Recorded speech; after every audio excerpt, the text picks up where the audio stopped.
I'm saying, please don't be true. Please don't be true. Please don't be true. And I'm watching, and then you get the confirmation. And sad enough, then you hear his daughter's with him. I didn't do anything. I haven't eaten. I haven't slept.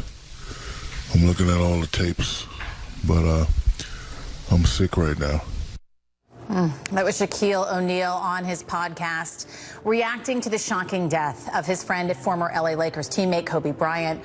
All of Bryant's loved ones, as well as fans all around the world, are grappling with this sudden and tragic loss. And joining me to talk about how to cope with this kind of grief, trauma therapist Dr.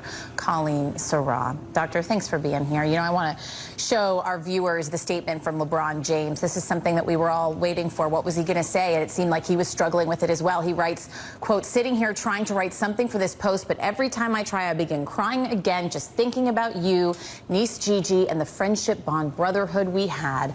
I literally just heard your voice Sunday morning before I left Philly to head back to LA. Didn't think for one bit in a million years that would be the last conversation we'd have." I mean, doctor, when you see that, it is something that anyone who has experienced an unimaginable loss has felt or thought of. How do you go from that step to healing? Well, it's a complicated journey, unfortunately. I wish there was a better or more simple answer.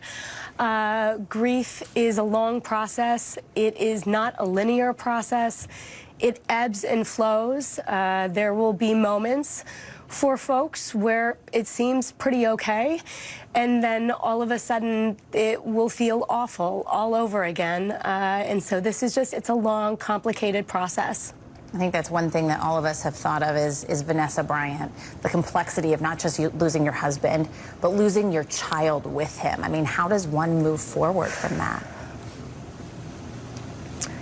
I don't know, quite frankly. It's an unimaginable loss. I've had trouble sleeping, thinking about Vanessa as well. I think there's a few important things when one is grieving such a profound loss. I think the first is that you really need to feel your feelings, which sounds basic, but it kind of goes against what we as humans want to do. We're designed to survive, which means we avoid unpleasant things, and grief is one of the most unpleasant things. So it's really important to feel whatever you're feeling, and if that's sadness, it's good to cry. If that's anger, it's good to yell or vent that in some way. So really feeling whatever you're feeling and giving yourself moments to dive into that, as uncomfortable as it will be, is just crucial. And as well as talking to other people about it. Grief can feel so isolating.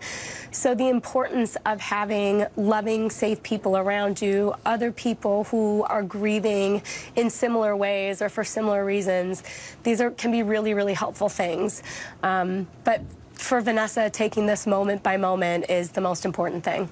Step by step, and you know, we see all those people gathering outside of the Staples Center trying to join together, to cope together, and that's something that I hear from you that would be helpful. Dr. Colleen Sarah, thank you for being with us. We appreciate it. We're back after this.